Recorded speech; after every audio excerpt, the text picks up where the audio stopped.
And now, introducing Robinson Crusoe Jr., Pigs with Tummy Aches.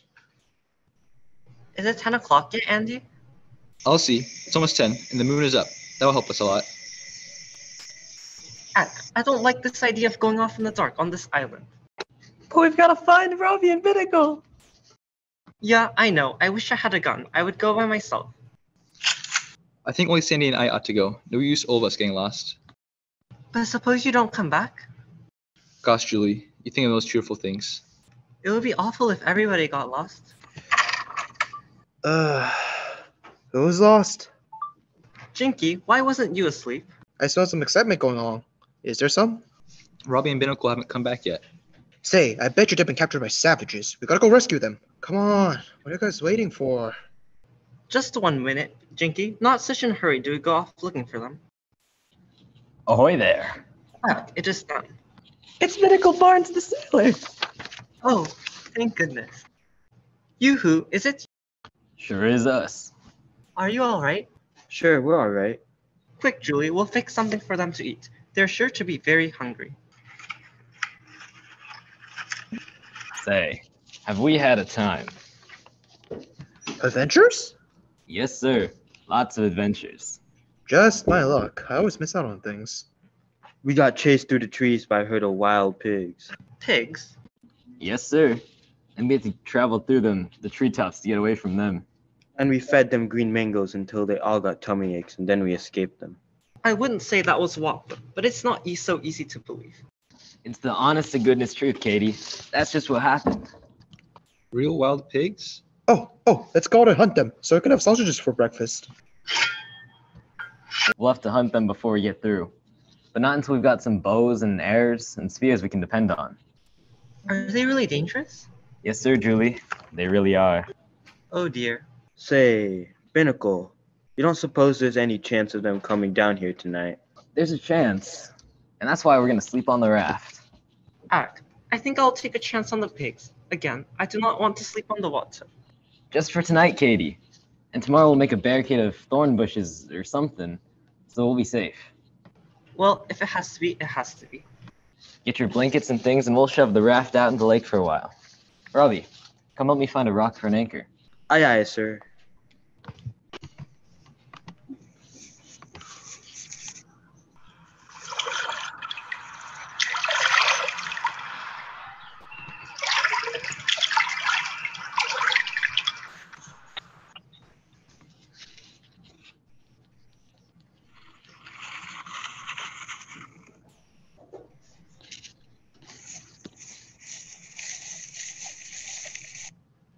Things sure look brighter when there's sunlight. Yeah, maybe it's not as bad as last night. They seemed like they were. Exactly. Well, we slept pretty good. And we had a good breakfast, and we got a big island here to conquer. And a drove of wild pigs. I dreamed about pigs all night. That's too bad, Saturday. No, sir. It was nice. I dreamt I had a big mess of pork chop seat and some cracklin, and Miss Katie had made cracklin bread, and I had meat chitlins and everything. What are chitlins? Hog giblets, Robbie. Oh, Saturday has the right idea about them pigs, all right. And that's what I'm figuring on. what do you mean? If we kill them, we don't want to waste them. Shucks, you can use about everything about a pig but his squeal. Oh wait, you could give me the screws for whistles. That's an idea. Now let's take stock of the situation. First thing we gotta do is build a wall. A fort? Sort of. A barricade, anyway. There's a whole lot of thorny bushes growing up that slope. We'll cut them down and build a thorn wall in front of the cave. Then what next? Then we gotta get several days' supply of food. Oh yeah, and we gotta start collecting salt. Yeah, we only got about 1 pound left, but where will you get it? Have to use sea salt, Katie. We can get it by scraping it off the rocks along the cliffs, and by carrying seawater into shallow pools and letting it evaporate. We'll need a lot, so we can salt down some of the pigs. Have to build a smokehouse so we can smoke some hams too. But the first and most important thing after we get the thorn wall built is weapons. Too bad we haven't got the shotgun. Well, we haven't, and that's that. We've got some cord, and we've got our knives. We'll make some bows and arrows and some spears. Binnacle, are we going to stay here for a long time? No, Julie. We'll have to stay here until we can solve the big problem. And then we'll look for a permanent home site. But until we get rid of those pigs, this is the safest place. My mouth just waters whenever I think about all those pork chops running around loose. I hadn't had me a pork chop in so long I hardly know one if I saw one.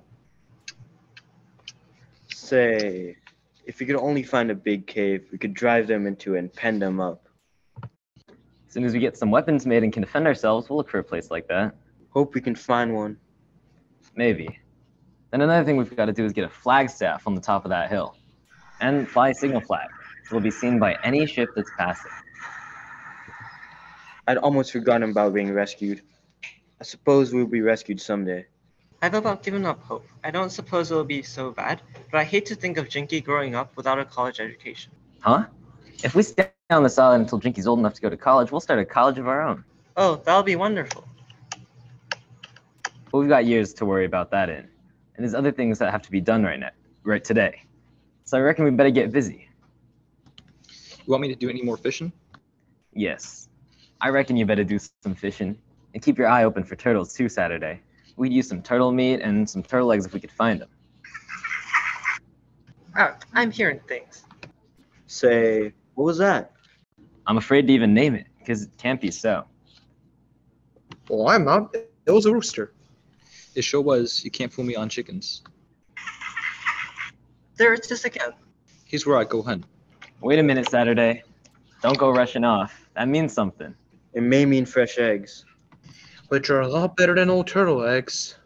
Where you find chickens, you usually find people. There may be people on this island, and we've got to find out. Is Faraway Island inhabited, or how will the crowing will be explained? Look for more strange things are due to happen, so don't forget to listen in Tuesday night and hear what happens next to the Castaways. Robinson Crusoe Jr. is sent to you by every Thursday, Friday, Saturday, and Thursday at the same time by the Authority of the State of New York. And now, a message from our sponsor, Pad 400. Do your kids always complain? Do your pets always complain? Rent our padded shopping carts for only 75 cents.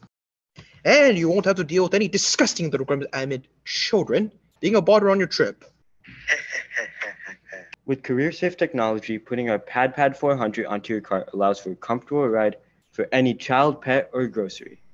Now you won't have to worry about losing your kids in the supermarket again. As a single mother, I love the Pad 400. As a grocery shopper, the Pad 400 makes sure your groceries don't fall off the cart. Just go to your local supermarket, pop 3/4 in the machine, and you're on your way. Safe shopping. Great shopping. Try the Pad 400 at your next grocery store visit. And if you want to make some money, Now we're hiring at a blistering $50.5 per hour. Good evening, friends. Feeling the chill of these winter evenings? Wait until you're with us a little. You'll freeze with fear. We present to you Alive in the Grave, where cemetery caretaker, trembling, young man make an odd pair as they stand by an open grave under the pale moon. In the grave itself is a coffin. The lid has been pried open and inside the corpse of a middle-aged man. The caretaker warns. Oh, I heard about blogs like you. Read about grave robbers. I never thought I'd come across one. Here, I sent for the cops, young man. Don't try any rough stuff. I'm a match for you any day. But you don't understand. I've tried to save his life, and now it's too late. Now that you don't give me that, this fellow was given a decent Christian burial. You disgraded this. Disgraded, you say? Isn't it disgration to buy a man while he's still alive? What's he talking about? You don't think people go around being buried alive these days, do you? I don't know what to make of you. I watched you this afternoon. I thought you looked a bit peculiar. I didn't know what you were doing at a pauper's burial. He shouldn't have had a pauper's burial. He shouldn't have been buried at all. I could have saved him. You better think up a good story. Something told me that you're up to no good. Nah, don't you try any rough stuff. I already warned you. I watched you. The police are in their way. Breaking open a coffin like that. Ew. I know you were up to something, but I never thought. It's because I let him get buried alive, and I was ashamed. Let him get buried alive for a measly 50 pounds. Now he's dead. Hey, did you come out of Lonely Bin or something? Now that I get a better look at you, you don't look like no grave robber. I'm not, listen, What's he to you, this fellow we buried today? nothing, except I'm responsible for his death. I touched him. He's cold. Cold as death. He's only been on the ground for a few hours. They don't stay cold like that. Sometimes we get an examination order. We have to dig him up. You'd be surprised how cold they get. He is dead, isn't he? I brought this mirror with me. There's no breath. Look. Haha, I don't look like that. He's been in the municipal morgue for 2 days. He's given a pauper's burial. Now then, what's this all about, young man? I want to go home. He was dead all right when they buried him. But not when the ambulance took him into the morgue. You see, I know. You know? Oh, was he related of yours? I didn't even know he existed until 2 days ago. I'd been trapped in the streets looking for work. I didn't want to go home, if you can call that one room Lil and I occupy a home. It was still ringing in my ears, the things she shouted at me as I left. I've come to the end with my tether. I pawned everything. Look, look. Even the wedding ring you slipped on my finger in the church. What did he say? All the thy worldly goods. How? That's a laugh. You were going to share all your worldly goods, were you? Well, if you don't get some money or a job, I'm walking out on you. Do you hear? I'm walking out on you, and I'll go and live with my sister. At least I'll get some warmth and 3 square meals a day. Don't say that, Lil. Was it my fault I felt sick and couldn't work in the factory anymore? I've tried, dear. I really have. Everywhere I go, they look at me and say no vaccines. Not my fault either. I warned you. I can't take much more of this. I know, honey. I know. I'll get something today, I promise. It was a promise I couldn't keep, pounding the pavement, watching the dislike and fear in the eyes of the world as I passed by. Fear that one day they might become like me, and then I see him. I was coming to Duke's Lane, nothing on either side except a huge brick wall. He was a short, fat little man. What was the stopping for? Was he taking caution? Did he think me a gangster or something? I suppose I looked like something that had crawled out of a piece of cheese. Governor, are you all right? He can't be. He's conked out. There doesn't seem to be any breathing. I wonder who he is. He must have something in his pocket. Blim me.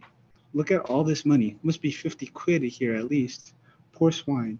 What good is his money now? I'd better call a cop. Well, if you don't get some money or a job, I'm walking out on you. Do you hear? I'm walking out. There's nothing anyone can do for this poor swine. They'll find him soon enough. What does a guy do in a case like this? Beat it, you fool. Beat it. With the first decent money you've had in months. Somebody will find him. Run. Lil. Joe, you got some money. That's right, Lil. 2 5-pound notes, 13 1-pound notes, and the rest in 10 bob notes. It all adds up very nicely, 50 quid in all. Oh, Joe, honey. How did you get this money? You didn't go and do anything silly, did you? Just like what? Rob a bank? I wouldn't know where to start. But how did you get it? You'll never believe it. Remember I told you when I was in the sanatorium, there was this fellow there with the same lung trouble by the name of Ted Brown. Yes. Well, I lent him a quid. You lent him a quid while I was... Well, I was still drawing my wages, wasn't I? We didn't know that the doctor would let me go back to the factory. Wasn't so bad then. All right. What about this Ted Brown? Well, I met him in the street. See, he says he's been looking for me everywhere, wants to repay me the quid. Go on. Well, we goes into a pub to have a drink.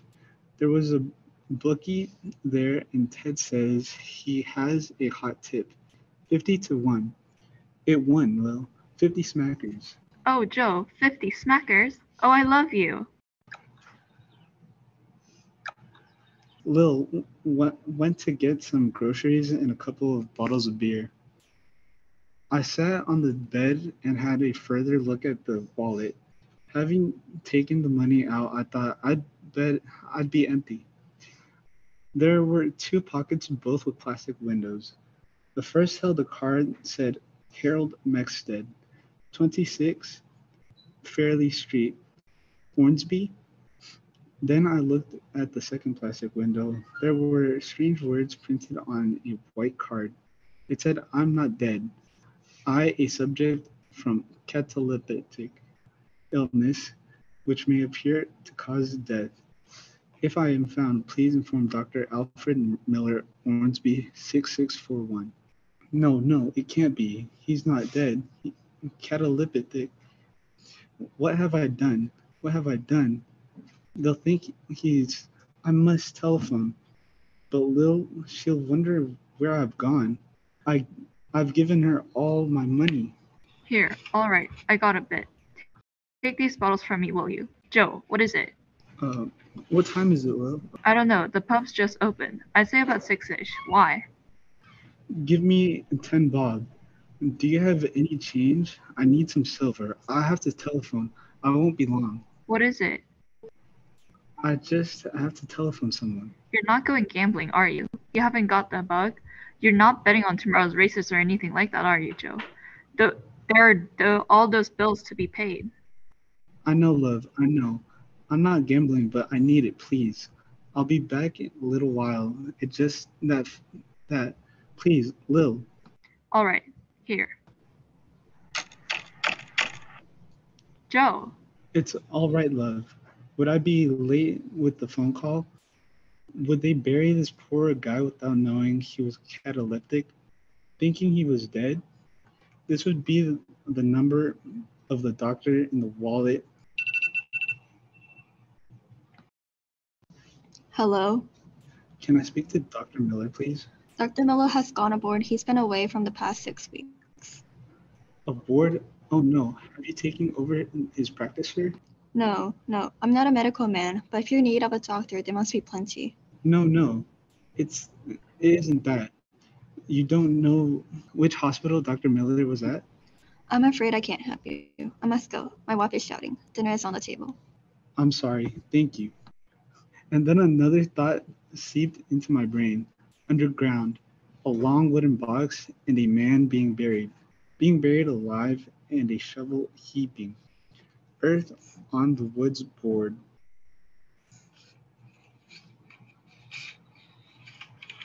There must be a Maxted in the telephone dictionary. There was 14 Maxteds, everyone alive and bad-tempered. No, I have no relatives who suffer from a cataleptic illness. Perhaps there are a few other Maxis in the book. Try them. I have your Mr. Zachary Maxted. You're the last on the list. Well, I can't help you. What now? Do I go along to the police and say, look, I stole a man's wallet. Someone might be shoving him into 6 foot of earth. What do I do? I decided to sleep on it. Sleep? That's a laugh. Buried alive? Love you, Lil. Love. Please. Pinching white. They're putting me in a wooden box, and it's your fault, Sauvage. I'm struggling for breath. They're going to bury me deep. Not deep enough, Joe. Get me out of this, or I will make you suffer. Here on Earth and in the beyond. Oh, why is this register line so long? I know, right? Like, we need to go somewhere after this and can't be here forever. And it's so hot in here too. I wish there was something like a dispenser that automatically pays for us, you know? Yeah, if you have to get in a long line like this every single time, I'm gonna hate shopping for sure. Same. Please. We're going to be late for the event after this. Can't the line be shorter? I think I'll give up for today. It's too long and I wasn't expecting this. Yeah. Whoa, hold on. Huh? Don't tell me you guys are going to leave this line. What do you mean? It's not like we're almost there. Yeah, are you telling us to stay? We have to go somewhere soon. We can't be late. How about if you guys buy some of our auto bags? auto bags. What is that? The auto bag is a reusable shopping bag that is about 1.5 sizes bigger than letter size paper. Huh? It has a system that adds up the total items you put in the bag. Of course, that is not paid for yet, and it is very light, so no need to worry about the weights because of the system inside the bag. Wait. It also automatically pays it for you if you have a credit card connected. Wait. Wait, that's actually really cool. It pays for you, right? Yup, Whoa, that's really nice. I would like one. great. It's only $45 and you can buy them at Amazon. Cool.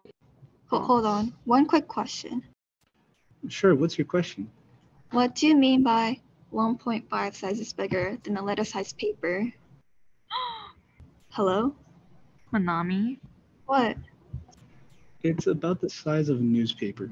Oh, cool. I would like one too. Make sure to buy your own auto bag on Amazon for only $45. Good evening, folks. Before we get started with Every presenting the story of the Golden Wedding, we'll hear a few words from our sponsor, the Refrigilist. Bring, bring, bring. Hey neighbor, I was wondering if you want to hang out like. Sure, why don't you come over to my house? Thanks neighbor for inviting me. Oh god, what's that smell? It smells like something rotten.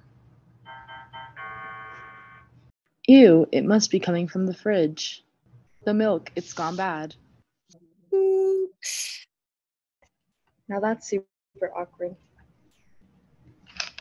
Yeah, I would die if that was me. Well, that's exactly why you need the Refrigilist. What's a Refrigilist? It's the new state-of-the-art refrigerator that keeps track of when your food expires and lets you know when it's time to restock on your favorite snacks and food. Oh golly, where can I find this amazing new fridge? Hi, I'm Bob, and if you head on down to Bob's Appliances or any other department store, my team and I would be happy to help you get a Refrigilist, and they're going for just $2,499.99. All right, you heard it here. Head on down to your local retailer and pick up your Refrigilist today. And never have to crack a rotten egg again. Thank you to our friends down at the Refrigilist, and good evening, folks. 9 o'clock is striking here, and 8 o'clock where some of you are listening. Imagine, if you will, John and Mary Bishop, a little disappointed because their golden wedding anniversary brought with it the most severe blizzard of the winter. Mother Bishop has gone to the kitchen, leaving Father Bishop and Hannah together in the dining room. Apparently, they share a secret, but one they have been endeavoring all day to keep from Mother. Let us listen to their conversation. My, sounds like a regular old-time blizzard. Wonder if the folks. Pretty hard to keep young folks away from a party, Mr. Bishop. They don't mind a storm, you know. Hannah, do you think Mother suspects? Heard her say anything? Suppose she knows of our surprise party for her, eh? No, ain't heard a thing. Shh, shh, don't let the cat out of the bag. Here comes Mother. Now, John, what are you two up to? Oh, tain't nothing, Mother. Hannah was just telling us how you was singing your old songs today. Singing it again. Seems like we both should sing something together today, John. Ain't right to complain, but it's too bad that this storm had to come on our anniversary. Perhaps some of the neighbors might have dropped in if it wasn't so stormy. Well, who knows now? Why not celebrate by ourselves? You come along with me, Mother. I'll play for ye and you sing same as you did this morning. All right, we'll have a little party. We three in the storm. You know, it was lovely for Abel to send us the present of a piano, but somehow tonight I like the melodeon better. Play it on the melodeon, Hannah.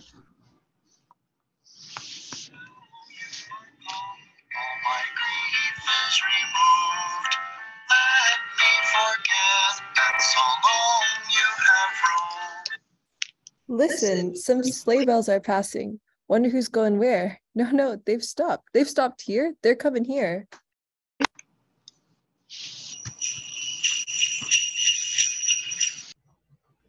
Who do you suppose it is? I wonder.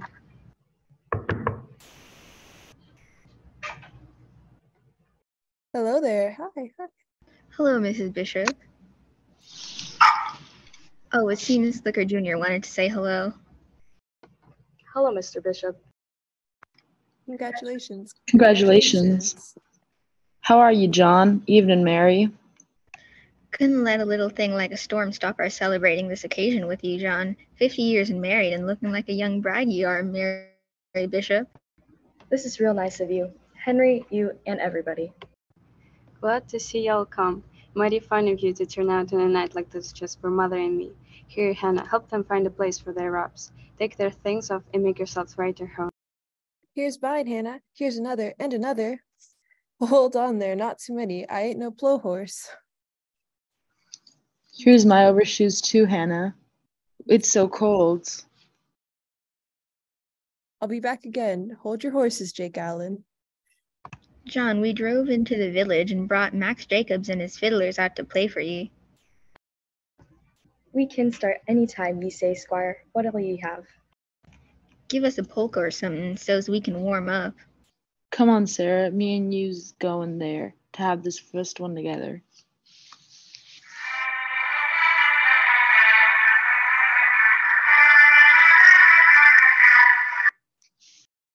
Hello, Ma. Hello, Pa. It's Bill Bishop. How are you, Ma? Guess you thought Pa would never get here, eh? Bill, my boy. Oh, I'm so glad to see you. Hello, boy. Glad you got here. Afraid you wouldn't make it.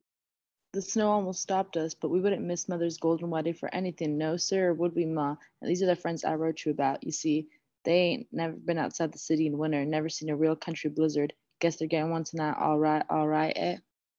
They're getting one all right, yes, sure are. Now I want you all to know our guest, Ma, Pa, folks, meet Alice Smith and Rose Bryant. How'd you do? Glad to know you. And remember Charles Harrison and Wilfred Glenn? You've heard them sing for the phonograph, remember? Glad to meet you, Mr. Harrison. How'd you do, Mr. Glenn? Miss Bishop, the boys over to our place have been practicing some songs, sort of getting ready so they could sing for you tonight. Sometimes they were singing when they ought to be milking, but they want to sing their pieces now so they can enjoy them donuts and cider that Hannah's passing around. No donuts for you fellows till you sing. Come on, boys, do your worst.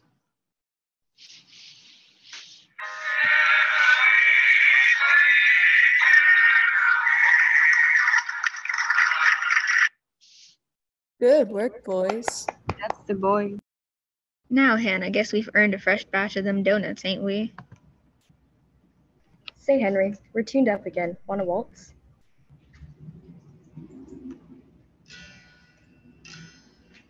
Oh, Mr. Bishop, won't you sing something for us? I ain't sung much lately. That's fine, John. I haven't much either. Let's all get around the piano and sing. Where's those songbooks we brought along for Tootie? Let's all get together. Yes, go Tootie.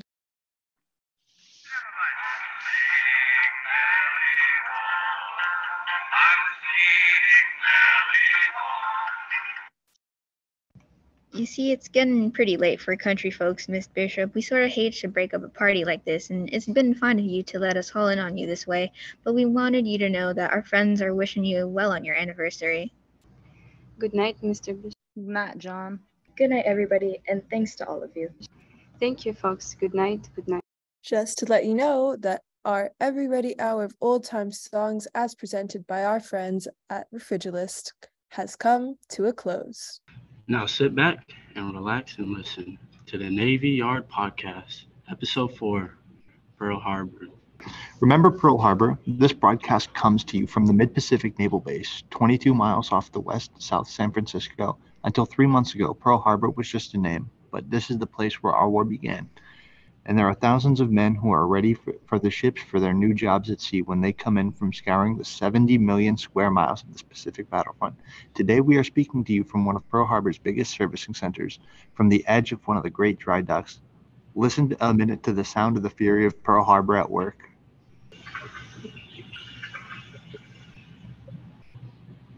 This is Jim Wall speaking for the KGU and the National Broadcasting Company. Today we're going to give you a brief picture of some of the men at Pearl Harbor and the jobs they do. We're fortunate to be having our guide, Captain Charles D. Swain, production officer of this Navy Yard. Captain, what's the realistic strategy of importance of this base to our country? As far back as 1873, it was reported to Washington that the only harbor in Hawaii which could serve in time of the war was placed on the Pearl Harbor, about 10 miles west of Honolulu. It was recommended that the site be acquired for the location of the naval depot of supplies in this part of the Pacific. Did Washington accept this suggestion?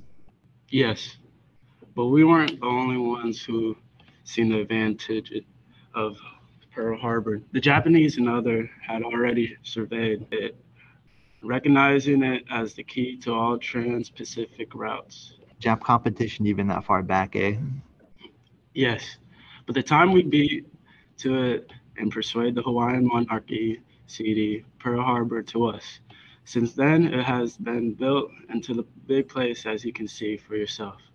There are about 1,000 acres to this reservation now. Well, since we can't cover all 1,000 acres, I'll compromise the interviews with a few of your men. Fair enough? Absolutely. Here comes a fellow now, who's typical of the men in this yard. In the last war, he served on one of our submarines, and he's been working with the submarines ever since. Oh, I'd like to meet him. Albert Brisquet came here not long ago from a Portsmouth Navy Yard in New Hampshire. Brisquet, step over here, will you? Glad to know you. Likewise, what's your job here at Pearl Harbor? I hold the rating of a quarterman machinist specializing in submarine work. I see. And your age, I guess, is about 43? Thanks, but it's 48. Since you know the submarine business fore and aft, how would you like to compare the submarines of this war with those of the last World War? They're bigger and going more modern, but essentially their job is the same, and that is to sink tonnage and the other fellow. All right. How about comparing our subs and submarines with those of Japan and Germany? Submarines are generally the pick of any navy. There are no flies in the Jap subcrews, but I think our subs are better and our men are better trained. Sub warfare in the Pacific to date bears you out on that, Mr. Brisquet. By the way, are you a married man? Yes, my wife and 2 children, a girl and a boy. I live in Portsmouth. I'll bet that boy of yours can hardly wait to follow in his dad's footsteps into the Navy. No, I don't think so. Why not? Jack's quite a horseman.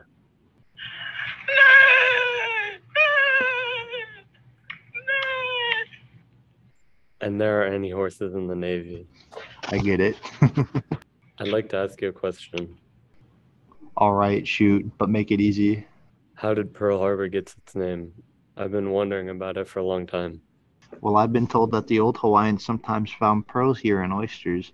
More than 100 years ago, many native divers worked at Pearl Harbor regularly for pearls. A legend says that a famed Hawaiian chief cut out the first channel from C-27 generations ago to get the loot. Just before the last war, the harbor was dragging and the channel deepened again. The first warship entered the harbor only 3 years before the World War I began. The last Queen of Hawaii was among the honored guests to welcome the ship. That's something I didn't know. I've lived here a long time. Well, Mr. Brisquet, time's flying. We want to meet some of your fellow workers. Thank you. Now, if you're looking for a real older timer, I've got a man here who really fills the bills. Meet Mr. William D. Graves. Mr. Graves, it's a pleasure. How are you, sir? I'm 56 years young. So you're an old timer, a camino, as we say out here. Yes, my wife and I came to Hawaii from New Folk, Virginia in 1921, and we expect to be here long. You're going to have a lot of company, Mr. Graves. Just what is your setup in this whole thing? I'm in charge of all machinery and supervise the repair, installation, and manufacture of machine part.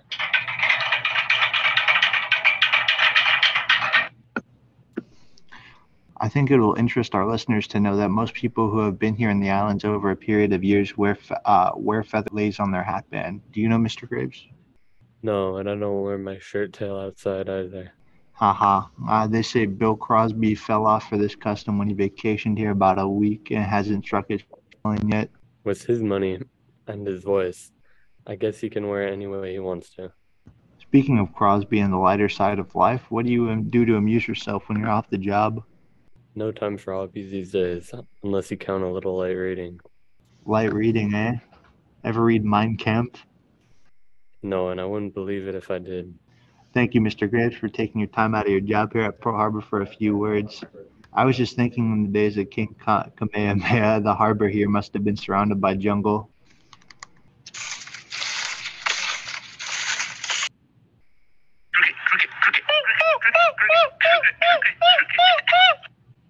And sugarcane, world famous dry dock, is a far cry from Hawaii and from half a century ago. Actually, this isn't the original dry dock. The first one started in 1909 and it's collapsed before it was used. That was really the first Pearl Harbor tragedy. Francis Smith, or Dry Dock Smith, they called him, was an engineer in charge. One day, the crib timbers cracked. The concrete blocks on the bottom were forced up and cofferdam collapsed. The old Hawaiian said it because the dry dock was built on a temple of great shark gods. Any Hawaiian will tell you that the shark gods revenged themselves for the desecration of their temple. Yes, and nobody wanted to hurt the shark god's feelings, but we had to get a dry dock built. This one finished in 1919.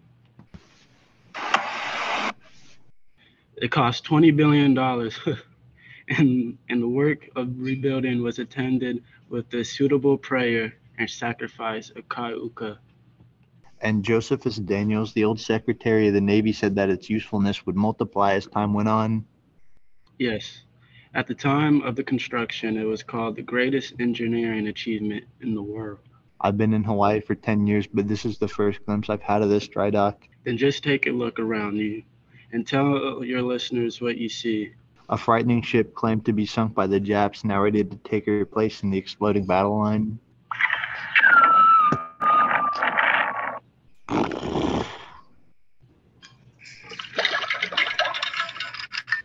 I see this jock just as pumped out after finishing one job, being ready for the next customer, men swimming arms like ants. Yes, meet one of the newest additions to our army, Terry Millsop, who was born in Belfast, Ireland. Happy to meet you, Mr. Millsop. When did you come over to this country? You mean Hawaii? Well, yes, but I meant the United States mainland. I settled in Paterson, New Jersey in 1897 and came to Hawaii last month. Was transferred here from the New York Navy Yard, Brooklyn. My family, wife, and 3 children are still in Paterson. You have 3 children, eh? Yes, 2 boys and a daughter. Well, Mr. Millsap, one of the stock questions in these parts is, what was your first impression of these islands? Are you asking me? Sure. I marveled most at the even climate, and everything seems to be so colorful here. Do you live in Honolulu or out here at Pearl Harbor? I live in town at the Elks Club. Do you get to and from here from your work? I take the bus. Beep, beep. If you were allowed to send a message back to your family in New Jersey, what would you guys say? Well, I'd tell my gang that the old man is doing his best to live up to the standards of the men who are here on December 7th. Mr. Millsop, what do you think Ireland will get into in this war? Say, my part of the old country isn't. I come from Ulster, and they're in plenty. Well, we're all in it together. Goodbye, Mr. Tom Millsop. And now we're back. Good evening, ladies and gentlemen. Before we begin, we have an announcement from Juicy Couture, who is sponsoring another mystery drama from real life. Hey, I'm bored. Do you want to do something? Oh, I've got the perfect thing.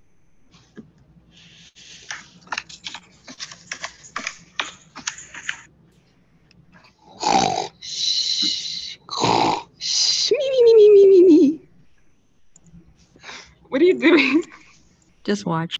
You want to prank your friends? Here's our excellent Juicy Couture spray sponsored by Juicy Couture. This product is available online and in stores.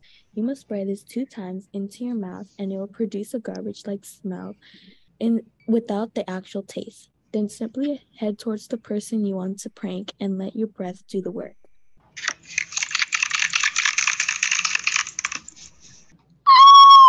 Must be 11 and up to purchase for only $27.99. Some of the side effects include skin reaction, explosive diarrhea, hallucination, body aches, acne breakouts, and rashes located all around the mouth and face. Tonight, we will unfold the story of Boston's lone wolf terror, adapted from Starling Detectives Adventures magazine for November. Helpless woman cowered in terror as a wolf-like phantom swooped down on the city of Boston. Taunting the police with their inability to trap him, he continued on his meteoric way until one day this lone wolf was brought to bay. As the curtain rises, we find Miss Betsy Mack in her apartment about to retire for the night when the telephone rings. Ring, ring, ring. Hello. Oh, hello, Grace. What's the trouble? What? You left your pocketbook here? Where did you leave it? On the piano? Oh, all right. I'll bring it to you when we meet for lunch tomorrow. Say, Grace, I think your friend is very nice, and he's some bridge player. I'm sorry we couldn't have played longer, but must get the old beauty sleep. What? No, I won't forget it. See you tomorrow. Good night. I beg your pardon? Don't scream, please. If you do, it will only cause a lot of trouble for everybody.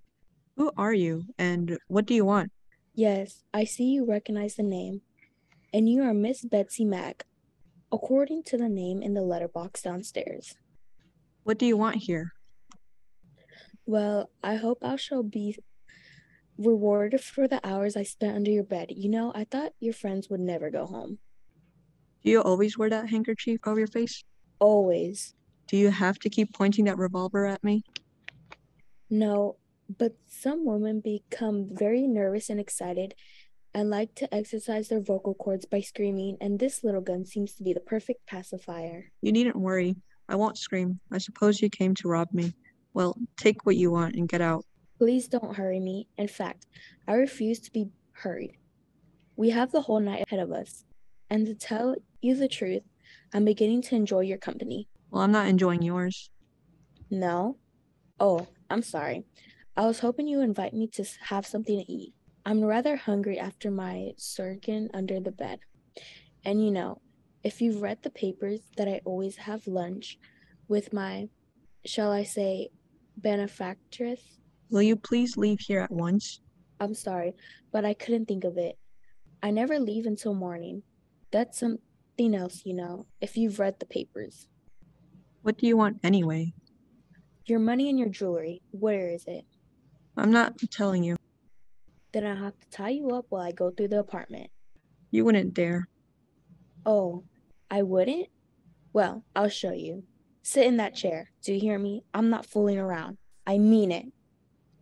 That's better. Now, you have to behave yourself and we'll get along just fine. I'm sorry, but I'll have to use this lamp cord. It seems to be the only thing handy. Read this speech while tying her chair. I can't afford to take any chances while I'm looking over the place. I guess this will hold you all right. There. Now, I have to use your stocking for a gag. You fiend, you devil. I guess that will keep you quiet for a while. Not to start on my treasure hunt. I'll begin with your beret. Ah, yes. Here is your pocketbook in the usual place, hidden among your clothes. Well, let's see what's in it. My, this is luck. $150 and a lovely wristwatch. I don't see anything else worth taking, so I'll see what your friend has in her pocketbook. On the piano, I think she said. Will you excuse me for a few minutes? Is that all it is? 1 o'clock. Your friend hasn't had much in her pocketbook. $10.85. However, every little bit helps. You don't mind if I help myself to something to eat and drink, do you? Your bottle of ginger ale and some cake. It isn't much, but it'll do. Now, I'll have to put out the lights so I can remove the handkerchief from my face. But first, I'll remove the gag from your mouth so you can talk to me. There, you are. It's off. Now for the lights. What's that? Please give me back the wristwatch. My mother gave it to me. Sure. I'll give it back to you when I leave. This isn't bad eating cake in these houses I visit. The papers will be calling me a cake eater instead of the lone wolf. Why do you do these things? Breaking into people's homes and robbing them? Why? Because I get a kick out of it, and I like to prove to the cops what sapheads they are. I enjoy reading what the papers say about me. You know you'll be arrested someday, don't you? The cops will never get me. They're not smart enough. Why? I've written them letters telling them just what I intended to do. And still, they can't catch me. They will. Not until I give up. Now, I hate to do this, but I've got to gag you again because I've got to get some sleep. Won't you please go now?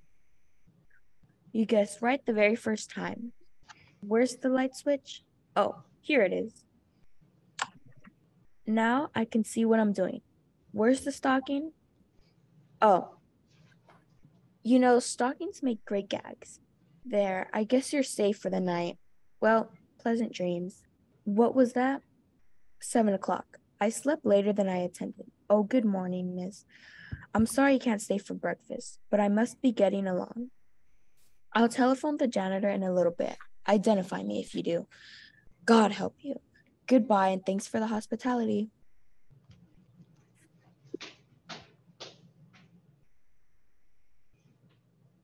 Chief, I've just finished my investigation of the Mac robbery.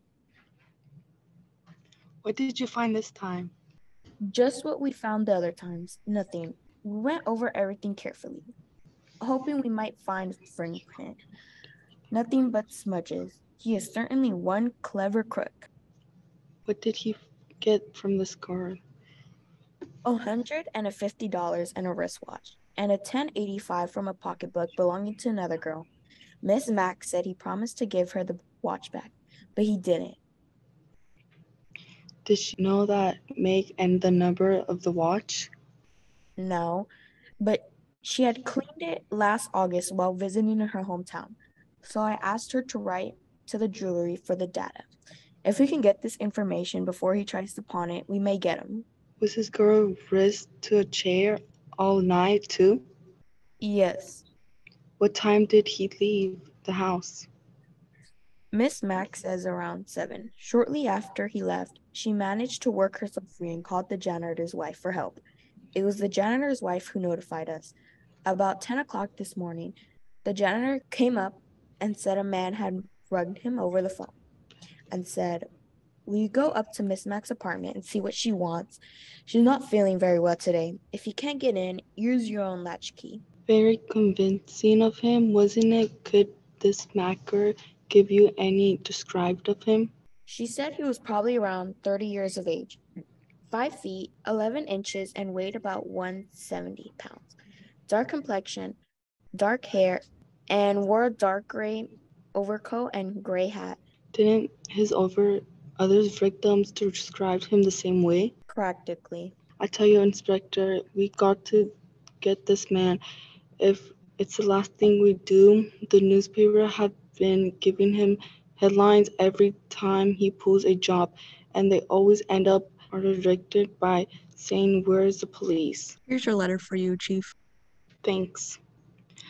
What's this? Listen, Inspector, to the chief of the police. Here's a tip. My next victim line lives on Greenberry Street. I shall visit there tonight. Catch me if you can. Sighed, the lone wolf gets hard and bitter. The nerves of him, the brats of him. He even tells us what is going to do, and still we can't get him.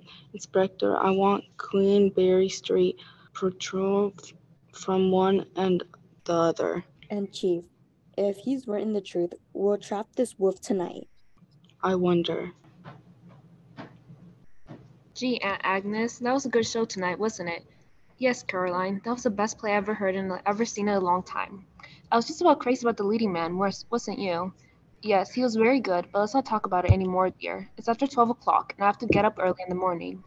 All right, Aunt. Good night. Good night, dear. I'm going to rob you. But we don't have any money. No? Well, I'll take what you have. Also your jewelry, by the way. Do you have a suitcase? Yes. Good. I'll be able to carry quite a few things in it. I noticed you ladies wearing very beautiful furs, and I see, hanging in your closet, a number of lovely gowns. Take what you want and please leave here. Oh, my good woman, I couldn't think of leaving here before 6 in the morning. If the police saw me leaving here now with a suitcase, I'll be sure to be arrested. So, you see, it is quite impossible. You intend to stay all night? Certainly. And now, with your permission, I'll start packing. But let me tell you, I've robbed many places, and I'm happy to say I haven't had to use my gun. So I hope you town will be sensible and not make me use it here. Are you the lone wolf? I am. Oh, good heavens. Don't be afraid of my aunt. Any man who picks out defenseless women to rob is lower than a... Hush, Caroline. One moment. Yes, I rob women, but only because I enjoy their company. You think I'm a terrible person? Perhaps I am. Don't you think I deserve a little credit for always informing the police just where my next move will be? You told the police you were coming here? Well, I wrote them a letter saying I would visit Queensberry Street tonight. I suppose they thought that was a blind. Instead of visiting Queensberry Street, they thought you visited some other street. Oh, no, they didn't. There are 2 cops on every block walking up and down looking for the lone wolf. How do you get by them? Why not? Nobody knows what I look like. Nobody has ever seen me without this handkerchief across my face. And I always change clothes. Why did I even stop and ask one of those cops what time is it? I'm just playing a little game of hide and seek with them. How did you get in here? With a pass key. Won't you please go and leave us alone? No. If you don't get out of here right away, I'll scream. If you do, you'll be sorry. You little devil. I ought to kill you for that. No, please don't. Do you hear that? I ought to kill you. But I'll fix you so you won't scream again. Do you see this stocking? Well, I'm going to gag you with it. Please don't. Shut up, you. I try to be nice, but you won't let me. Now, young lady, I guess this will keep you quiet for a while. And do you know, I find these lamp cords very handy in tying people up. Ring, ring, ring. Ring, ring, ring. Listen, old lady, you answer the phone. And if it's someone calling for your niece, tell them she's asleep and can't be disturbed. If it's someone inquiring about that scream, you say your niece saw a mouse, and remember, don't say anything else. If you do, I'll hit you with the butt end of this gun. I mean it. Now, go ahead. Hello? Yes, this Miss Forrest. Who is this? Police? Oh, Mr. Williams? What? No, nothing's the matter. Caroline screamed because she thought she had seen a mouse. I hope she didn't awaken you. Oh, you were just going to bed? Well, thanks for your interest, Mr. Williams. Good night. Who was he? The man in the next apartment. Well, we won't hear from him again, because now it's your turn to be tied and... Please don't tie me. I'm sorry, but I'll have to. Now, you lie on the bed, and all I'll do is bind your hands and feet, and of course, use the stocking. Won't you please listen to me? Do as I tell you and be quick about it. That's better. I'm doing you both a favor by letting you lie in bed. Usually I'll tie them to the chair. And believe me, it is not so comfortable sitting in a chair all night. There we are. I guess you're all right. Now, as I'm very hungry, and to show you how democratic I am, I'll help myself and eat in the kitchen. Well, pleasant dream. Good morning, ladies. I trust you slept well. I know I did. And now, I am about to depart. That is, as soon as I phone for a taxi. Hello, operator. Give me Maine 0330. May I say, Mrs. Forrest, that I enjoyed the sandwiches and ginger ale very much. Hello, taxi office? Send a cab right away to the Hudson apartment on Queensberry Street, will you? Okay. And now, ladies, don't be alarmed. I'll phone the janitor shortly to come up and release you. But first, I think I will call the newspaper. Hello, operator? Get me the Boston Post. Hello, Boston Post. I'd like to speak to the city editor. Oh, he isn't there now. I'm sorry. Well, tell him when he arrives that if he comes to the Hudson apartment on Queensberry Street, he will find a good story for his paper. What? This is the lone wolf speaking. Goodbye, ladies, and thanks for the hospitality. Inspector, we just invest another letter from the lone wolf. Here's what he writes. I'm the lone wolf. You would not get me until I give up. I will be back tomorrow in Back Bay. Catch me if you can, but I know you are most likely wasting your time. No more grows and Rolling Stone. Thank you again, Chief.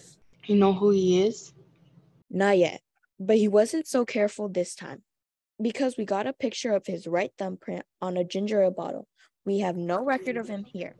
So We sent the print to New York, Philadelphia, and Washington, hoping he was in the Army or Navy. If so, they'll tell us his name. What description did these two women give him? About the same as Miss Mac gave. The taxi driver also agreed with them. I don't suppose we can do a thing until we hear from those other chiefs.